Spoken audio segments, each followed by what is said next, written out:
अस्सलाम वालेकुम guys, welcome to my channel, welcome to another vlog with a beautiful day. उम्मीद करती हूँ आप सभी मानव सेहत की बेहतरीन हालत में होंगे। यहाँ पर मैं आपके साथ मौजूद हूँ। यहाँ पर मैं अस्थमा पेशेंट के लिए कुछ मेडिसिन का रिव्यू लेके आई हूँ और उनके तो यहाँ पर मैं आपको कुछ मेडिसिन दिखाऊंगी और उनके रिव्यूज़ भी बताऊंगी। सबसे पहले अस्थमा पेशेंट के लिए जो सबसे अच्छा है, जो मैं हाईली रिकमेंडेड कहूँगी, जो मैंने आपको ये कह सकती हूँ कि ऑनेस्ट रिव्यू है, वो इसका मैं दूंगी साल्बोमैटिक स्पेसर। ये मैंने अपने शॉर्ट्स में भी इसकी वीडियो डाली थी। ये एक पंप है, ये वो पेशेंट यूज़ करता है जिनको स्वेयर लेवल का अस्थमा होता है। ये उन पेशेंट्स के लिए होता है, ठीक है। ये मेरी तरफ से हाईली रिकमेंडेड है, ठीक है। साल्बोमैटिक का है, यहाँ पर मौजूद है। ये जो है आपके जो अस्थमा पेशेंट को जिनको बहुत ज़्यादा मसला होता है स्पोटम की प्रोडक्शन का, या जिनको बहुत ज़्यादा स्पोटम जिनकी प्रोड्यूस होती है और बहुत ज़्यादा उनके अंदर से निकलती है, उनके लिए ये बेस्ट है। ये डायरेक्टली लंग्स पे जाकर जो है इसके इनहेलर लिया जाता है, जिस वजह से जो है वो आपको बहुत बहुत बहुत फ़ायदा होगा। इसको यूज़ किस तरह करना है, इसके साथ एक फोस्टर दिया जाता है। ये फोस्टर आपके पास मौजूद है। ये फोस्टर महंगा होता है, जबकि आपके साथ ये जो पंप होता है ये तकरीबन 450 तक 500 तक आपको मिल जाता है। और ये जो फोस्टर होता है इसके अंदर 60 पंप्स होते हैं, 2 दिन में और 2 रात में आपने लेने होते हैं, सुबह शाम इनहेलर मतलब लेने होता है 60 पंप, मतलब आपका 1 मंथ चला जाता है। ये इसका आप डब्बा देख लें, ये थोड़ा महंगा होता है, 3000 तक होता है। और ये आपने जो है कुछ इस टाइप का होता है, इसकी यहाँ से कैप होती है, इसको यहाँ से आप खोलेंगे तो उसको आप पंप के साथ अटैच करेंगे और नीचे से प्रेस करके आप इसको इनहेल करेंगे। और ये मेरी तरफ से हाईली रिकमेंडेड है, हाईली रिकमेंडेड है। जिनको बहुत ज़्यादा अस्थमा है वो ये ज़रूर यूज़ करें अपने डॉक्टर की रिकमेंडेशन पर। नेक्स्ट मैं आपको इसका इस्तेमाल भी बता दूँगी कि किस तरह इसको यूज़ किया जाता है। सबसे पहले आपने ये पंप लेना है, इसकी कैप ओपन करनी है। इस साइड से, जिस साइड से कैप ओपन किया है उस साइड से आपने इसको मुंह की तरफ लेके जाना है और दूसरी साइड से आपने इसके फोस्टर को इसके साथ क्या करना है, अटैच करना है। अब इसको किस तरह अटैच करना है और करना है वो मैं आपको इंशाल्लाह बताने की पूरी कोशिश करूँगी। आई होप आपको समझ आ जाए। यहाँ पर मैंने क्लियर वीडियो डाली है और शॉर्ट पे भी ये वीडियो मौजूद है।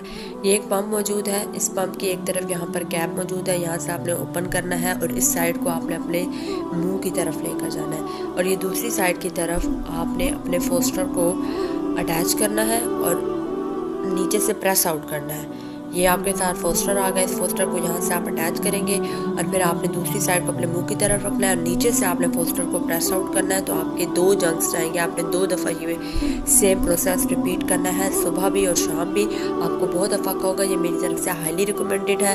आपकी स्पोटम की प्रोडक्शन रिड्यूस होती है, आपकी खांसी भी काफ़ी हद तक कम होती है, आपकी सीटी जैसी आवाज़ गड़गड़ उन सब पे भी बहुत बहुत असर पड़ता है। तो जिनको सीवियर टाइप का अस्थमा है और ऐसी सिम्टम्स हैं, जिनको स्पोटम का प्रॉब्लम है, वो ये ज़रूर यूज़ करें। हाईली रिकमेंडेड है मेरी तरफ से, ठीक है। एक पंप और एक इनहेलर। पंप आपने एक ही दफ़ा लेना है, इनहेलर आपको बार बार लेना पड़ेगा, महीने में 1 दफ़ा। यहाँ पर मेरे पास कुछ और मेडिसिन है, उनका मैं आपको ऑनेस्ट रिव्यू देती हूँ, जो कि अस्थमा के पेशेंट्स को अक्सर डॉक्टर देते हैं और रिकमेंड करते हैं। सबसे पहले ये कॉम्बी वायर है, ये कैप्सूल होता है पाउडर फॉर्म में, ये भी इनहेलर में लेना होता है।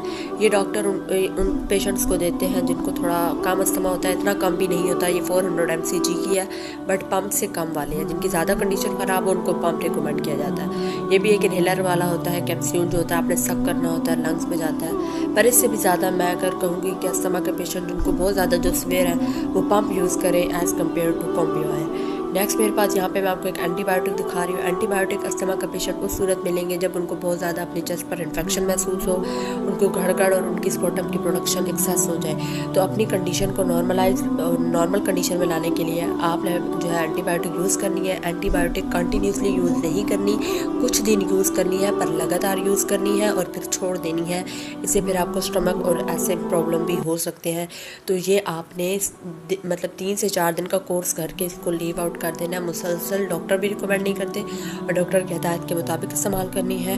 अगर आपकी कंडीशन ज़्यादा ख़राब हो जाती है, उसको नॉर्मल लाने के लिए ये आपको हेल्प आउट करती है। आपने इसको अपनी डेली डोज में बिल्कुल भी शामिल नहीं करना, इससे जो है फिर आप जो है आपकी मेडिसिन अफेक्ट करना आपको छोड़ देंगी। तो ये आपने सिर्फ कुछ दिन के लिए लेनी है। नेक्स्ट मैं आपको यहाँ पे जो एक मॉर्टिकेट दिखा रही हूँ, मेडिसिन कुछ यूज़ हुई है तो देन यू कैन देख सकते हैं कि मैं इसका रिव्यू दे रही हूँ।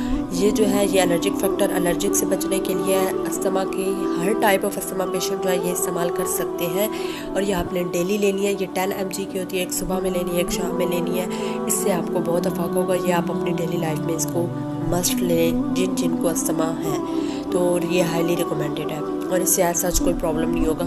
आपको बहुत ज़्यादा जो है एलर्जिक फैक्टर से काफ़ी आपको हेल्प आउट करेगा उसको रिलीफ देने में। इसके साथ मैं आपको कुछ यहाँ पर साशे पैकेट दिखाऊंगी म्यूकुलेटर के, जो कि 20 mg के। ये जो है डॉक्टर 200 mg के सॉरी पानी में आपने इनको जो है ना मिक्स करके लेना होता है। और ये भी आपका जो बहुत हाई लेवल का स्पोर्टम प्रोड्यूस होता है उसको बाहर निकालने में बहुत हेल्प आउट करता है। साथ ही मैं आपको कुछ यहाँ पे कफ सिरप दिखाऊंगी। ये मेरे पास शरबत सदर है, इसका फ्लेवर बहुत अच्छा होता है। ये आपकी जो खांसी है उसको काफ़ी हद तक कम करेगा। और ये दूसरा प्लस पॉइंट ये है कि इसका जो फ्लेवर है वो अच्छा होता है। आगे जो एलोपैथिक के सिरप्स हैं उनका ट्रस्ट मी उनके फ्लेवर बहुत बुरे हैं, वो नहायत गंदे होते हैं, इतने गंदे होते हैं कि अगर आप उनकी 1 से 2 स्पून भी लेते हैं, जैसे कि यहाँ पे मैं आपको दिखा रही हूँ सेरोलिन और एस्थोपियन, तो आपका बहुत सी देर जो है वो जायका ख़राब रहता है। उम्मीद करती हूँ आपको वीडियो अच्छी लगी होगी। लाइक करें, कमेंट करें, शेयर करें।